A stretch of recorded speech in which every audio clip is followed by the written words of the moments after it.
Bismillahirrahmanirrahim. Alhamdulillahi rabbil alamin. Alhamdulillahilladzi hadana lihada wa ma kunna linahtadiya laula an hadanallah.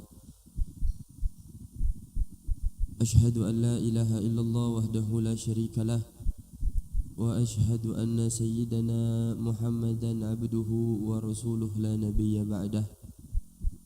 Allahumma fasalli wa sallim wa barik wa karrim wa azim wa majid ala sayyidina wa habibina wa syafi'ina wa ruhi qulubina maulana Muhammad sallallahu alaihi wasallam al-fatih lima ughliq al-khatim lima sabaq nasiril haqqi bil haqq wal hadi ila siratikal mustaqim wa ala alihi wa sahbihi haqqa qadrihi wa miqdarihi al-azim. Nawayna ta'alluma wa ta'lima wa tadhkira wa tadhakkura wa naf'a wal intifa'a wal ifadata wal istifadah wal hatha ala tamassuki bi kitabillah wa sunnati rasulillah wa da'wata ila al-huda wa dalalata ala al-khair ibtigha'a mardatillahi wa qurbihi wa thawabihi. Bismillah. Amma ba'd. Hadratul muhtaramin wal mukarramin yang sama-sama kita muliakan, yang sama-sama kita hormati juga cintai, para habaib, wabil khusus sahibul majlis al-habib Ali Ridha bin Fauzi bin Ali bin Yahya matta'ana Allah bituli hayatihi syarifah, dan yang hadir bersama kita al-habib Agil As-Saqqaf, al-habib Syekhan bin Syihab, Al-Ustadz Ihsan Ba Syu'aib, dan segenap para asatid lainnya, para sesepuh. Kita doakan mudah-mudahan Allah panjangkan umur beliau-beliau, mudah-mudahan Allah kabulkan segala hajat-hajatnya, dan Allah lancarkan segala urusan-urusannya, baik urusan dunia dan urusan akhirat. Amin ya rabbal alamin. Dan segenap para hadirin wal hadirat, al-mustami'in wal mustami'at, muslimin wal muslimat rahimakumullah. Mudah-mudahan kita semua yang hadir pada pagi hari ini menjalankan rutinitas kajian jihad kita. Mudah-mudahan Allah jadikan kita orang-orang yang istiqamah. Mudah-mudahan Allah pandang niat-niat baik kita, dan Allah jadikan kita hamba-hamba yang bisa mengamalkan apa-apa yang kita dengar. Amin ya rabbal alamin.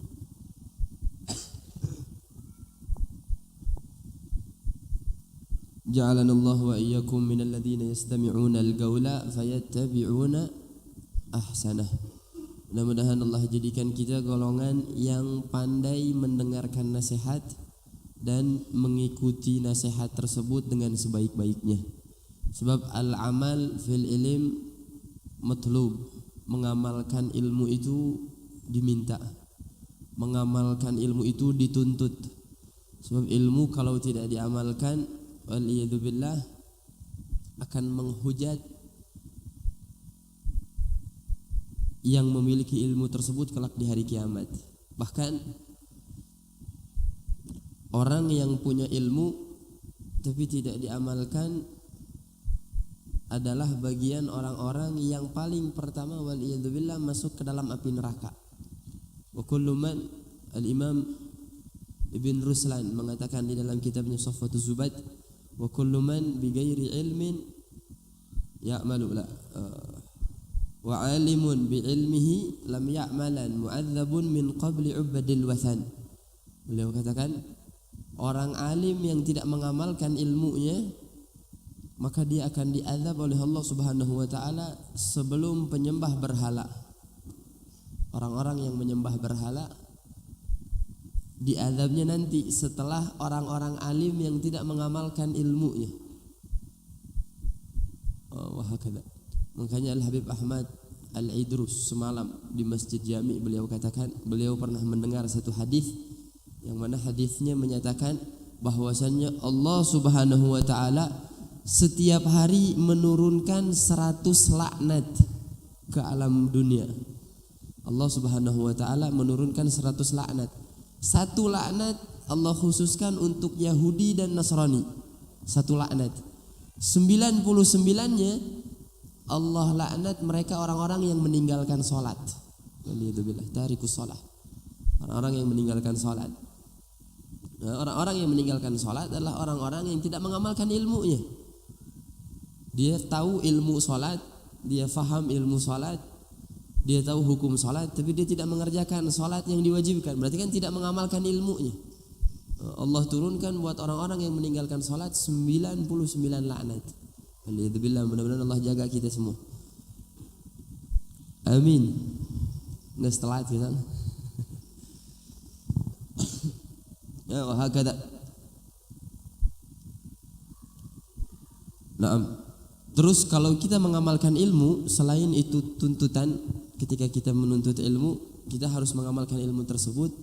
Selain dari tuntutan mengamalkan ilmu, kita akan mendapatkan pahala selain pahala amal, pahala dakwah. Terlebih kalau misalkan kita ini orang-orang yang dipandang oleh orang lain. Misalkan ustadz setempat atau RT-nya atau RW-nya, orang yang dipandang. Dia kalau mengamalkan satu amalan di hadapan orang awam dengan niat bukan riya ya. Dengan niat selain riya, memang dia ngamalinnya di depan orang, maka dia dapat pahala dakwah. Terlebih yang ketua-ketua, ustadznya kah, habibnya kah, RT-nya kah, RW-nya kah. Usahain kalau misalnya di depan orang dia harus melakukan perkara-perkara yang sunnah. Sebab kadang-kadang orang ngikutin walaupun gak disuruh. Makanya dikatakan lisanul hal afsah min lisanil magal. Ngamalin depan orang atau keadaan kita mengamalkan ilmu itu lebih afdal daripada kita menyebarkan ilmu. Lisanul hal afsah min lisanil magal. Prakteknya kita kepada satu ilmu itu lebih baik daripada kita menyebarkan ilmu. Dalam arti kata praktek kita tadi dilihat oleh orang supaya orangnya niru gitu. Supaya orangnya niru. Wahakadha. Al-ustadz misalkan habib, kiai, RT-nya, RW-nya atau bahkan presidennya, ketika habis sholat wajib dia lakukan sholat sunnah. Kalau dia ngelakuin sholat sunnah, otomatis orang yang ngelihat dia, yang menganggap dia orang istimewa akan ngikutin sholat sunnah. Maka sholat sunnahnya dia di hadapan orang lain itu sunnahnya bisa jadi sunnah yang muakkad. Jadi sunnah yang sangat dianjurkan. Sebab dengan dia melakukan sunnah bisa menarik orang-orang melakukan sunnah. Salat duhur ya di orang misalkan ada satu ulama, siapa satu ulama, Habib Nagib misalkan. Orang salat ya, jeung Habib Nagib salat duhur di acara maulid di Al-Maqam. Habib Nagib imamnya. Setelah selesai salat duhur, ngelihat Habib Nagib salat sunnah. Ngelihat Habib Nagib salat sunnah, pasti sebagian besar dari kita karena ngelihat Habib Nagib salat sunnah kita ikut-ikutan salat sunnah. Padahal di imah jarang salat sunnah. Wah, betul nggak? Pernah nggak ngerasain kayak gitu? Gara-gara ngelihat satu orang salat sunnah, jadi pengen ikutan salat sunnah.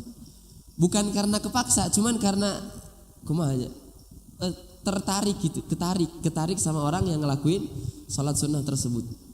Itu namanya lisanul hal afsah min lisanil magal. Kalau misalnya ngomong tentang fadilah-fadilah salat sunnah, belum tentu orang salat sunnah. Kalau misalnya hanya sekedar ucapan, belum tentu orang salat sunnah. Tapi dengan mengamalkan ilmu yang kita punya, kadang-kadang orang bisa ketarik ngamalin juga ilmu yang kita punya.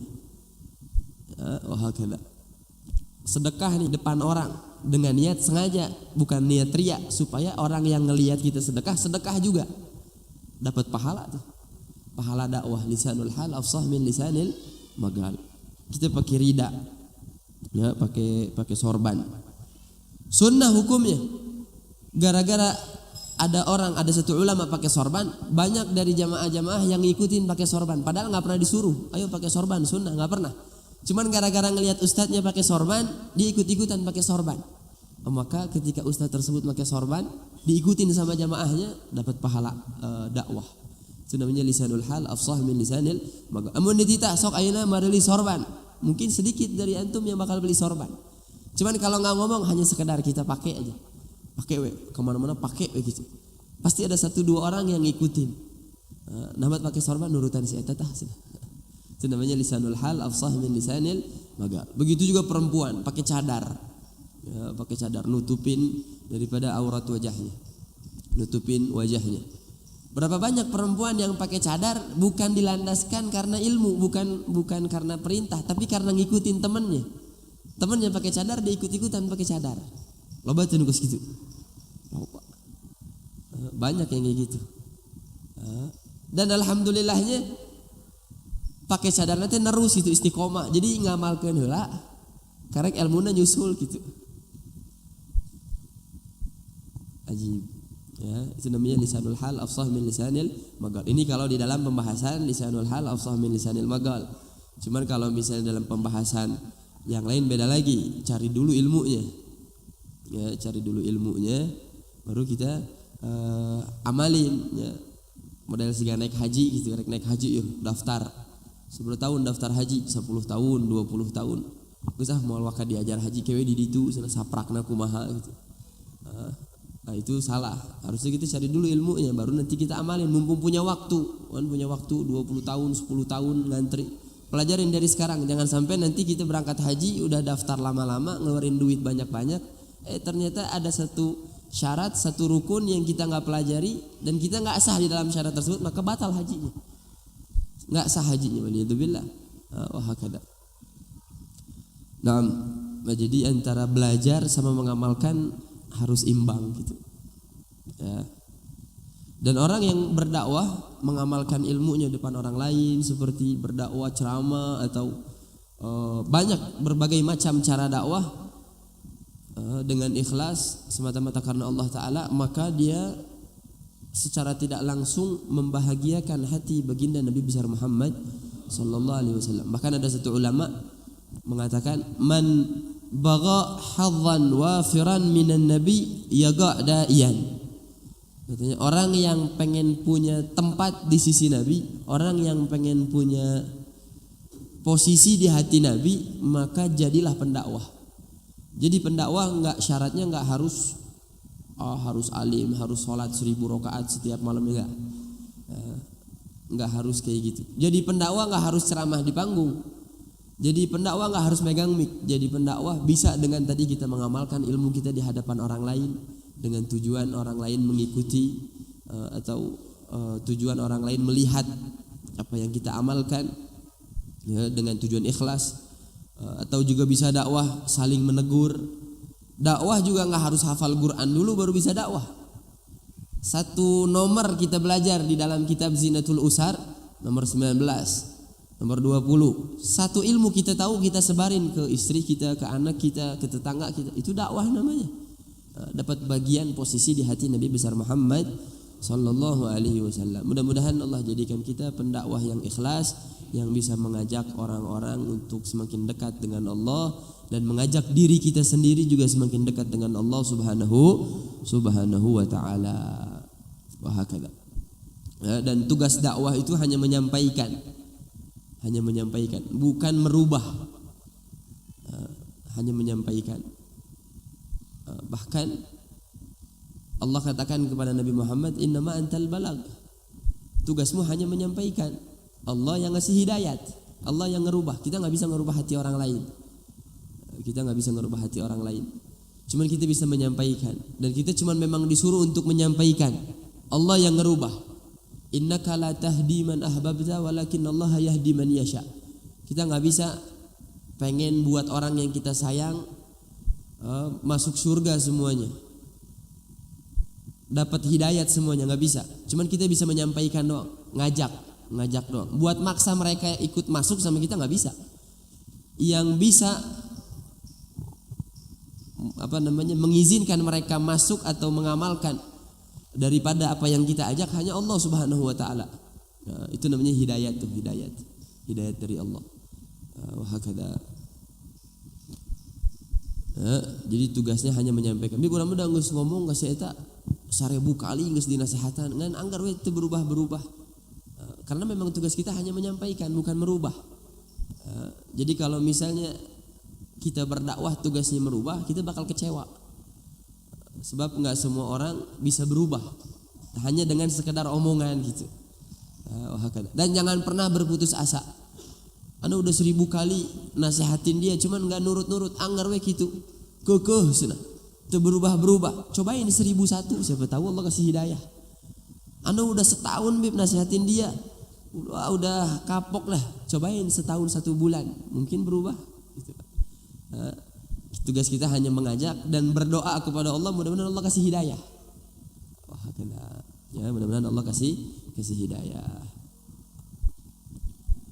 Baik untuk kita, baik ataupun untuk orang, ataupun untuk orang. Sebab kadang-kadang kita juga begitu, diajak sama orang 1000 kali, kitanya kekeh, nggak pengen gitu. Ya, non bahasa nanti,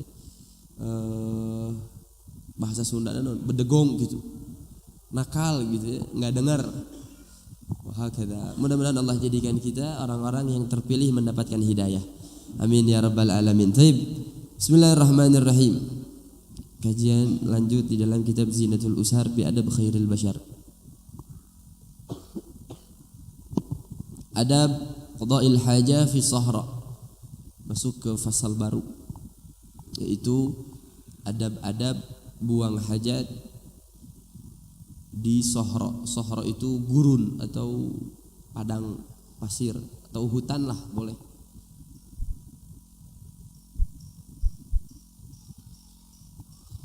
Seperti kemarin doa keluar kamar mandi, coba tanya diri kita, ngamalin apa enggak tuh? Ada 4 doa, ada 5 katang, ada 5 doa keluar mandi, ngamalin apa enggak tuh?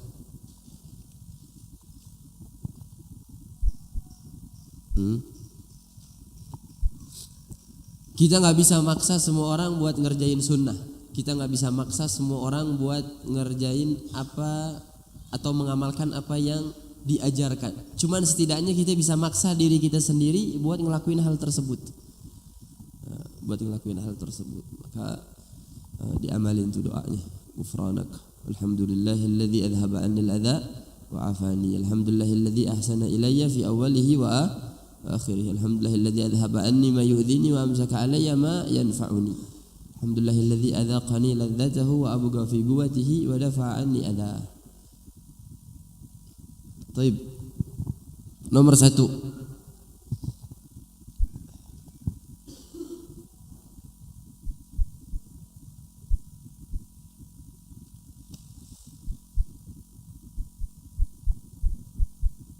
Nomor 1.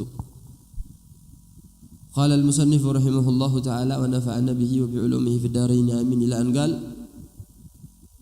taharraza min al-bawli fi qibalatil masjid fi qibalatil masajid.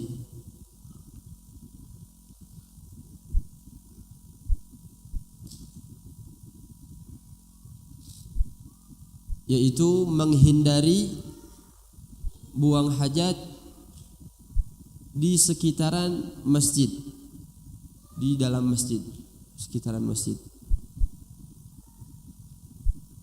Taharraza minal bauli fi qibalatil masajid. Mencegah atau menghindari buang hajat di sekitaran dalam masjid.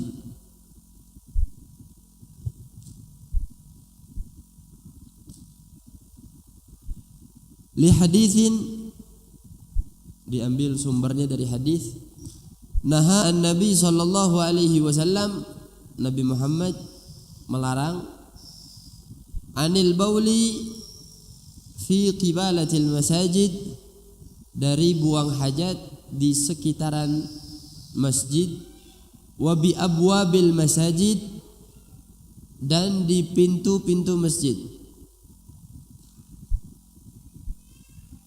Rawahu Abu Daud fi marasilihi.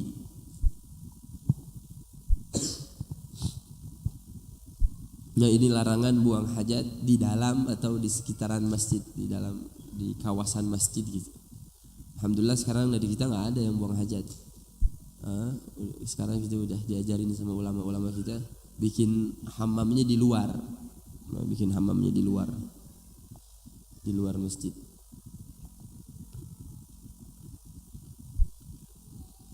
Sebab orang-orang dulu masjidnya bukan kayak masjid kita sekarang. Orang-orang dulu masjidnya bukan seperti masjid kita sekarang. Masjid kita sekarang ada temboknya, ada atapnya, terus benar-benar ketahuan lah masjidnya. Kalau dulu kan zaman Rasulullah pembatasnya aja pakai pelepah kurma, bikin pembatas masjidnya itu pakai pelepah kurma. Kalau kita pernah nonton Umar bin Khattab tuh ada scan bagian Rasulullah sama para sahabat membangun Masjid Nabawi. Kurang lebih gambarannya kayak gitu. Jadi bukan yang ada temboknya, bukan yang bagaimana gitu. Awal mula jadi masjidnya begitu. Dan banyak orang-orang Arabi atau orang-orang Badui bahasanya orang-orang Badui yang kadang-kadang buang hajat di masjid karena nggak tahu. Akhirnya dilarang sama Rasulullah Sallallahu Alaihi Wasallam buat buang hajat di masjid ataupun di pintu-pintu masjid.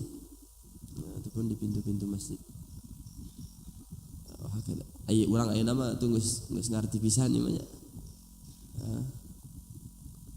Udah ngerti banget lah kita. Bahwasanya nggak boleh buang hajat di masjid. Wah, ripuh. Terlebih anak-anak kita itu jaga. Kalau kita bawa anak masih kecil, usahain pakai pempas, pakai pempas, itu jangan sampai buang hajat di masjid gitu, bocor lagi. Jadi kalau mau dibawa ke masjid, bahasanya itu apa ya? Digenahin dulu, dirapihin dulu, ganti dulu pempasnya, wahakala, dijagalah. Li'annal masjida, karena sesungguhnya masjid makan tahir lil ibadah, tempat yang suci untuk dilaksanakan ibadah di dalamnya.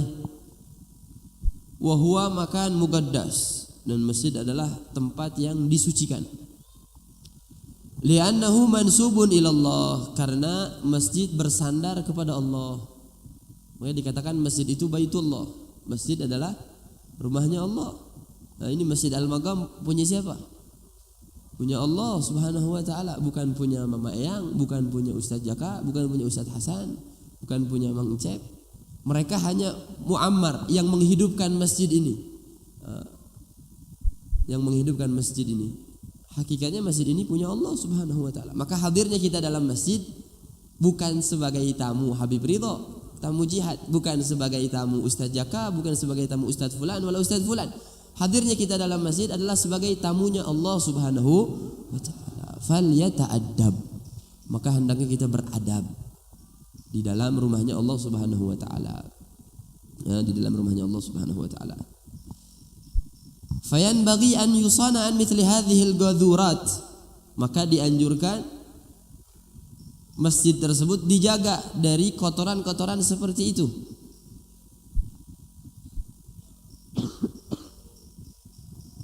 Bal qala al-ulama, para ulama mengatakan, bahkan para ulama mengatakan al-baulu awil ghaitu fil masjid yahrumu walau fi ina'in aw wi'a. Para ulama mengatakan buang hajat kecil dan hajat besar di dalam masjid itu haram walaupun di dalam wadah, fi ina aw wi'a, atau di dalam satu tempat. Haram sekalipun diwadahin gitu. Haram, enggak boleh buang masjid, buang kotoran di dalam masjid. Buang kotoran dalam masjid. Walaupun di dalam satu wadah. Sebab ini rumahnya Allah Subhanahu wa taala. Kita kalau bertamu ke rumah orang biasa, di ruang tamunya kira-kira buang hajat pantas enggak? Pantas enggak kalau kita buang hajat di ruang tamu orang lain? Pantas enggak? Tapi pakai wadah, pantas tuh pakai wadah. Pakai pempes, pantas tuh. Mal pantas. Isu kan ulah, kalau misalnya ada orang buang hajat di tengah rumah orang lain, besok-besok nggak usah bertamu ke rumah orang, bertamunya ke ODGJ, rumah sakit jiwa. Pasti bakal dibilang gila gitu. Terlebih di rumahnya Allah Subhanahu wa taala.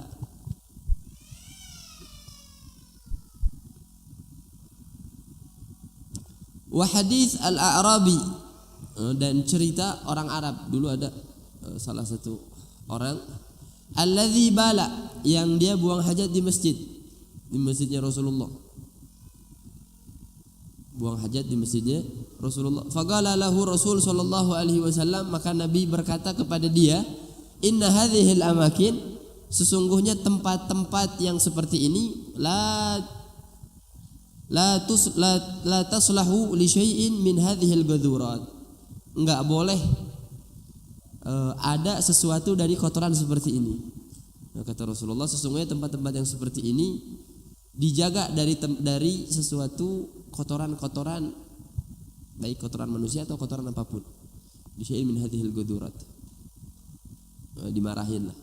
Bahkan jangankan buang hajat kecil atau hajat besar dalam masjid, berludah aja dalam masjid nggak boleh.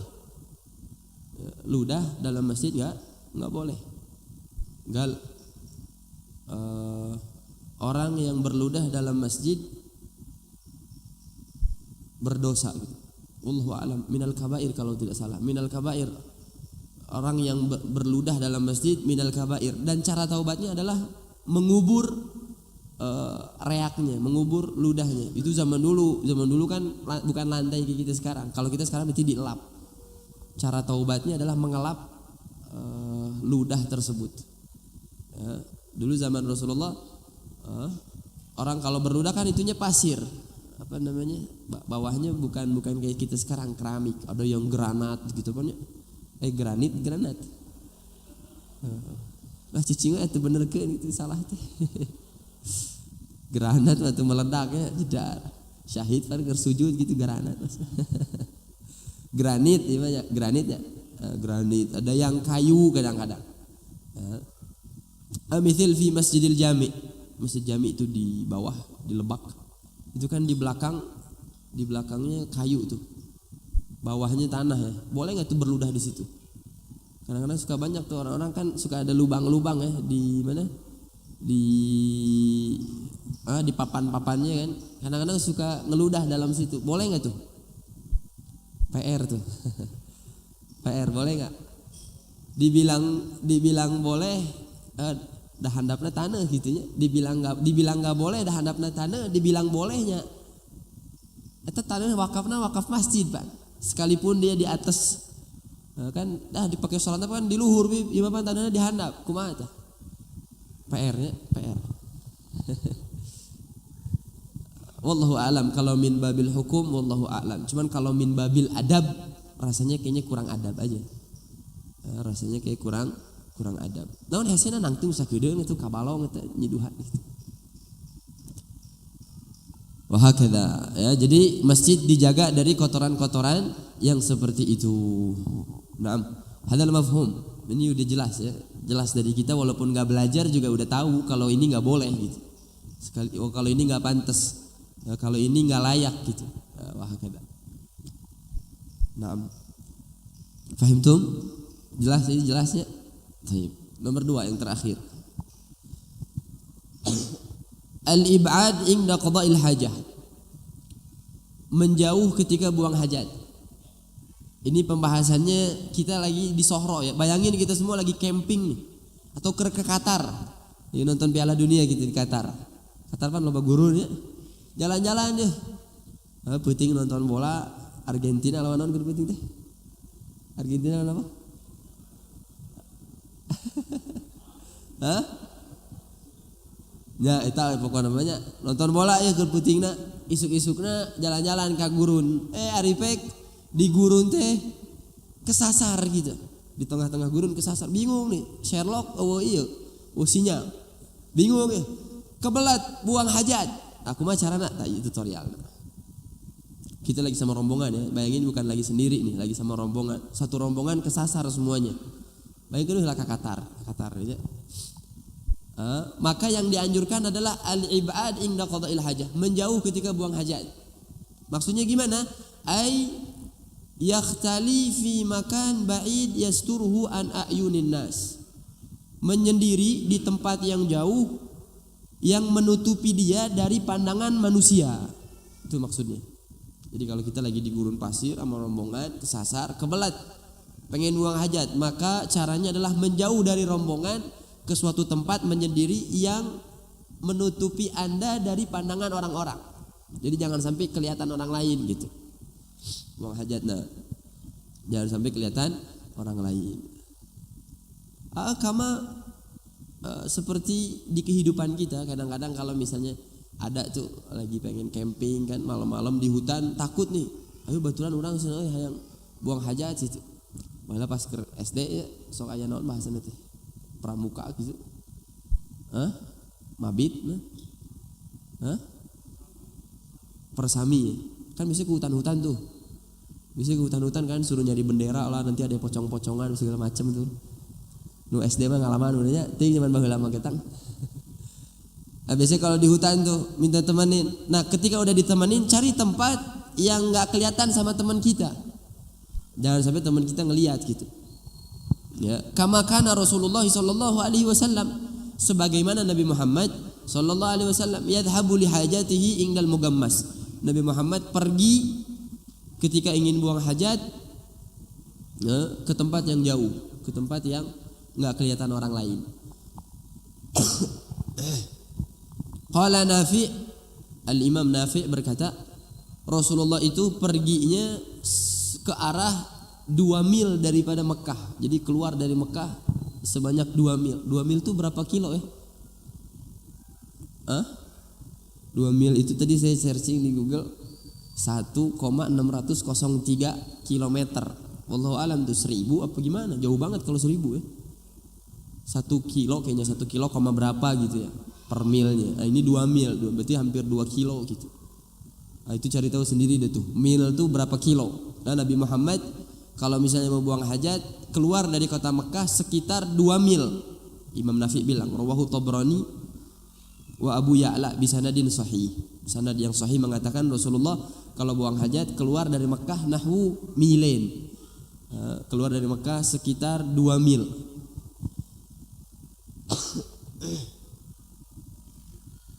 Oh, hakada. Jadi jauh. Dan Rasulullah kalau buang hajat, hebatnya Nabi Muhammad kalau buang hajat itu pohon-pohon berjalan seolah-olah mereka punya kaki buat nutupin Nabi Muhammad sallallahu alaihi wasallam. Oh, ajib. Itu hebat dari Nabi Sulaiman ya. Nabi Sulaiman bisa ngomong sama hewan. Bisa ngomong sama burung, ngomong sama semut. Nabi Muhammad pohon nyamperin. Pohon nyamperin buat nutupin beliau lagi buang hajat.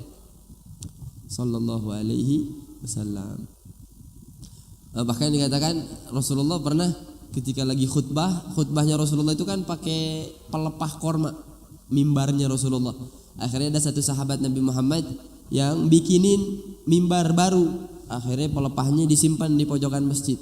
Pas Nabi Muhammad lagi khutbah, dengar suara tangisan. Haninul jidhi, mendengar suara tangisan atau isak tangis. Dari mana asal usulnya? Dari pohon pelepah kurma itu. Dia sedih karena udah gak dipakai lagi sama Nabi Muhammad. Dan yang mendengar bukan cuma Nabi Muhammad, tapi semua para sahabat mendengar tangisan tersebut, berisik.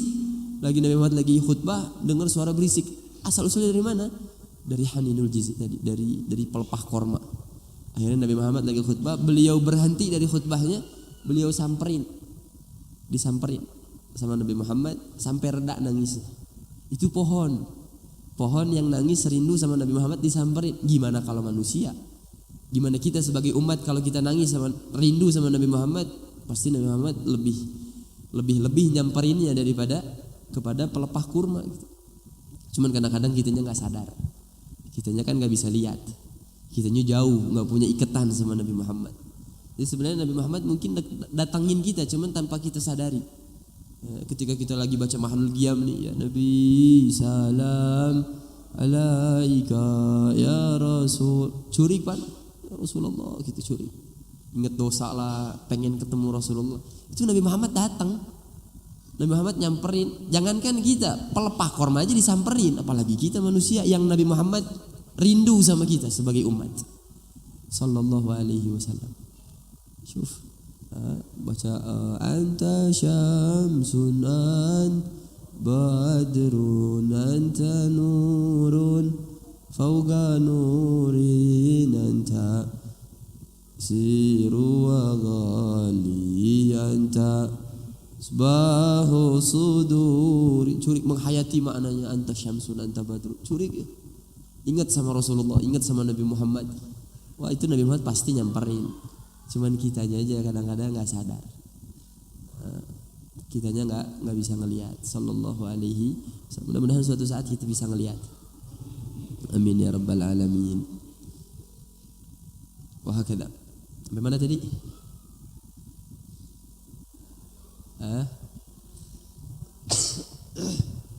Wahakata Rasulullah nyamperin. Nah itu mimbar dibikinin sama satu sahabat. Nah yang bikin mimbar buat Rasulullah itu siapa? Yang ngasih mimbar buat Rasulullah siapa? Sahabat siapa? PR di Sarwata. Masya Allah. Boleh lah antum cari tahu siapa yang ngasih Rasulullah mimbar. Boleh tanya sama ustadz-ustadz. Boleh searching di Google selagi marjanya benar. Boleh. Nah, siapa yang bikin mimbar Rasulullah Sallallahu Alaihi Wasallam? Yang jadi gantinya pelepah kurma itu siapa yang bikin? Naam. Wahakada. Itulah Nabi Muhammad Sallallahu Alaihi Wasallam. Kan Rasulullah kalau mau buang hajat beliau menjauh dulu dari pandangan manusia. Pandangan manusia. Sallallahu alaihi wa ala alihi wasallam.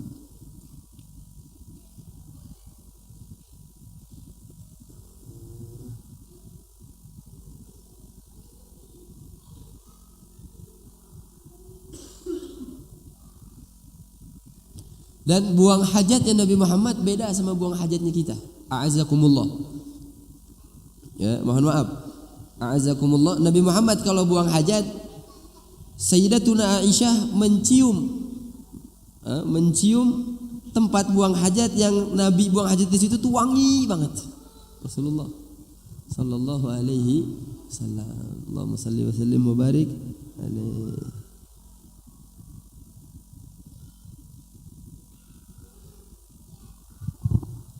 Jadi nggak ada yang keluar dari Nabi Muhammad kotoran tuh nggak ada. Semuanya indah. Semuanya indah. Bahkan darahnya Rasulullah ketika dibekam, Rasulullah dibekam itu kan ada darah. Kalau kita kan darah kotor ya. Itu diminum sama sahabat darahnya. Sallallahu alaihi wasallam. Nabi Muhammad tuh kalau berludah, Nabi Muhammad kalau ngeludah, itu enggak pernah ludahnya jatuh ke tanah, itu enggak pernah. Pasti ada sahabat yang nadahin. Parebut gitu. Aina urang ayat ustaz dan bisa ngaludah urang nadahan aya itu. Moal daek teuing. Henteu Nabi Muhammad Sallallahu Alaihi Wasallam kalau ngeludah nggak pernah jatuh ke tanah, selalu diambil. Kalau lagi wudhu juga percikan air wudhunya tuh nggak jatuh ke tanah, ditadahin sama para sahabat Sallallahu Alaihi Wasallam. Jadi benar kata Al-Imam Yusuf bin Ismail An-Nabhani. Al-Imam Yusuf bin Ismail An-Nabhani beliau berkata tujuan belajar sirah itu salah satunya at-taladzuz bi sifatihil uzma, yaitu merasa lezat dengan sifat-sifat Nabi Muhammad. Ngerasain nikmat ketika disebutkan sifat-sifat Nabi Muhammad, kita tuh ngerasa, oh ini Nabi kita nih, bangga kita. Ini Nabi Muhammad, ini Nabi orang ya. Sama seperti kita sedang membanggakan istri kita. Dan istri antum ya. Nama pancan kawin. Istri antum ya. Antum kalau lagi bangga-banggain depan orang gimana? Apakah hanya sekedar membanggakan atau ngerasa bangga? Kan ngerasa bangga, oh pemajikan urang mun masak putu, asli Kiambang Raya lewat sana. Masya Allah, kita kalau lagi pemajikan urangnya nggal poe, subhanallah, gawe itu urun sana. Urang hudang sarete kopi jeung gorengan geus aya. Kan kita ketika menyebutkan kayak gitu ngerasa bangga nih, ngerasa lezat. Terus yang istri juga, oh salaki urang, suami saya, subhanallah gajinya sebulan 70 juta gitu, misalkan, amin. Amin, baiklah, sugadanya. Tergantung keyakinan antum. Kalau antum yakinnya mal mungkin ya mal mungkin.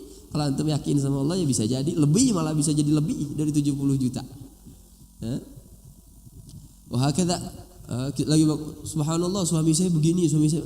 Kan ketika kita menyebutkan sifat-sifat baik pasangan kita sambil ngerasain bangga, sama seperti kita menyebutkan sifat Nabi Muhammad. sallallahu alaihi wasallam. Rasulullah nih begini, Rasulullah. Kita tuh ngerasa bangga sama Nabi Muhammad. Waliyadzubillah, yang hatinya dalam penyakit, yang hatinya ada penyakit, dia bakal ngerasa asam nih kuluwi gitu. Biasa ya padahal mah. Dan Nabi Muhammad sama manusia basyarun, sama kayak manusia. Apa kayak dilebih-lebihin gitu. Kadang-kadang ada tuh yang hatinya begitu. Itu hati-hati tuh. Ada penyakit berarti. Bikin maulid Nabi Muhammad sallallahu alaihi wasallam, bawa proposal. Kan banyak biasanya orang-orang bawa proposal. Mau bikin maulid, berapa dananya? 50 juta. Udah enggak usah 50 juta, mubazir, ngapain banyak-banyak. 5 juta cukup, udah cukup. Kalau buat Nabi Muhammad 50 juta gede. Datang satu proposal bikin acara dangdut, berapa? 100 juta, nyumbang 10 juta. La haula wala quwwata illa billah. Kalau buat Nabi Muhammad enggak ada yang gede. 100 juta, 200 juta, 300 juta. 1 miliar lagi. Enggak ada yang gede. Kata. Bahkan bukan udah mate mere mulai proposal ini datang geus mate mere mencaci lagi. Gue satu boga duit matong nyeun maulid lah.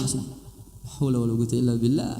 Bukannya kita ngedukung, kita ngerasa nih kita nggak bisa bikin acara maulid, orang datang bawa proposal, bukannya kita ikutan, malah kita mah udah nggak ngasih, malah ngata-ngatain. La haula wala quwwata illa billah. Kita nggak usah ngelihat orangnya. Bibir eta mah cenah dipake keur meuli udu, cenah orangnya apal. Da eta mah dipake. Kita enggak usah suudzon sama orang, kita pandang Nabi Muhammadnya. Urusannya kita sama Rasulullah, bukan sama orangnya. Sekalipun dia enggak jadi bikin acara maulid, kalau kita niatnya ikhlas buat Nabi Muhammad pandang. Nabi Muhammad pandang kita. Jadi urusannya bukan antar kita sama dia, tapi antar kita sama Nabi Muhammad sallallahu alaihi wasallam. Jadi enggak usah lah pakai suudzon, udah enggak ngasih suudzon ngatain. Haula wala quwwata illa billah. Eta mah moal eta mah dikorupsi kieu, geus apal urang. Haula wala quwwata illa billah. Kapan kita mau majunya gitunya? Wahakada. Intinya yang kedua, menjauhkan diri kita dari pandangan orang lain. Insyaallah nanti minggu depan adalah pembahasan yang ketiga, la yastaqbilul qiblah wa la yastadbiruha. Larangan buang hajat menghadap kiblat atau membelakangi kiblat. Oke, hati-hati kalau mau bikin rumah, kalau bikin toilet dalam rumah, liatin klosetnya, ngadepnya kemana? Jangan menghadap kiblat, jangan membelakangi kiblat. Tapi menghadaplah kemana tuh? Kalau kiblat sana mana? Barat ya? Sana? Berarti menghadap selatan atau utara ya? Utara. Tapi nggak semua kiblat itu di barat, ya kan? Soalnya Nabi Muhammad di sini bilang, idza ata ahadukumul ghaid, jika kalian buang hajat, fala yastaqbilul kiblah, jangan menghadap kiblah, wala yuwalliha, atau jangan membelakangi kiblat, walakin syarriku au garribu, akan tetapi menghadaplah ke barat atau menghadap ke timur. Sebab posisinya Nabi Muhammad kiblatnya bukan barat dan timur, tapi kiblatnya di Madinah itu mana? Mungkin timur dan utara, mungkin membelakangi. Kalau kita sekarang kan kiblatnya ke barat ya. Kiblat kita kan ke barat, berarti kita jangan ngadap ke barat, menghadaplah ke utara atau ke selatan gitu.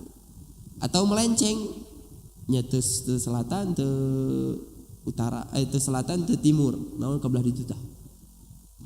Kebelah ditu naon teh Cimindi gitu misalnya. Naonnya, atau bikin nyerong gitu. Yang penting jangan menghadap kiblat atau membelakangi kiblat. Atau jangan fokus sama klosetnya doang. Ada kloset urama menghadap timur. Tapi kalau misalnya buang hajat kecil, kita kan kadang-kadang nggak di kloset. Itu hati-hati juga. Jangan sampai ngadep ke kiblat atau membelakangi kiblat. Wallahu a'lam bishawab. Insyaallah kita lanjutin ini minggu depan. Wallahu a'lam bishawab. Mudah-mudahan Allah jadikan kita orang-orang yang benar-benar dekat sama Nabi Muhammad sallallahu alaihi wasallam dan bisa mengamalkan ilmu-ilmunya Nabi Muhammad sallallahu alaihi wasallam, dan suatu saat dapat melihat wajah indah Nabi besar Muhammad sallallahu alaihi wa ala alihi wasallam. Alhamdulillahirabbil alamin.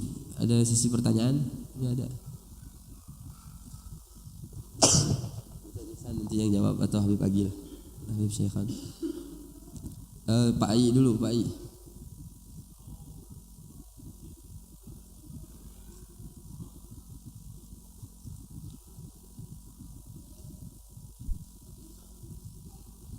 Ya?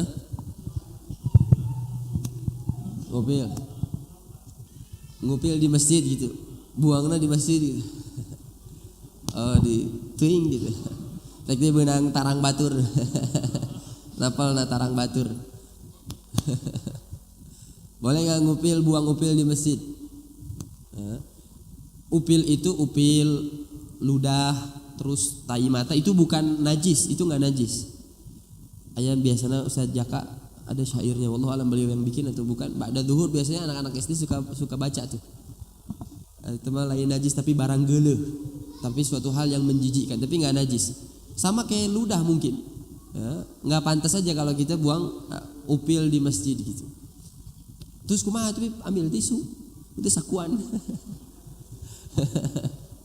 Harta karun dah. Jadi kalau buang upil min babil hukum wallahu a'lam. Cuman kalau min babil adab kurang adab rasanya. Kurang adab. Ditapolkeun di handapun meja dinya gelas. Haula wala quwwata illa billah. Jadi kalau min babil hukum wallahu a'lam. Mungkin hukumnya enggak haram. Tapi kalau min babil adab rasanya kurang adab gitu. Sebab rumah Allah. Pokoknya antum kasih aja pertanyaan. Beb amun kayak kuping gimana? Kalau tanya aja kira-kira pantas enggak rumah Allah kita buang kotoran-kotoran kayak gitu? Kalau misalnya kiranya enggak pantas ya berarti enggak boleh. Kalau misalnya pantas ya berarti boleh gitu. Tanya sama diri sendiri gitu. Ya, tanya sama diri sendiri. Wallahu a'lam. Assalamualaikum warahmatullahi wabarakatuh. Waalaikumsalam warahmatullahi wabarakatuh. Menyikapi masalah tadi buang hajat menghadap kiblat atau membelakangi kiblat. Untuk kita enggak berniat dan bermaksud gitu kan, ketika beli perumahan ternyata dia sudah menghadap ke kiblat. Dan untuk memperbaikinya itu ya enggak bisa langsung dan butuh biaya yang lumayan banyak. Itu gimana? Apa kita cukup aja berpindah posisi atau emang harus dirubah klosetnya seperti itu, Bib?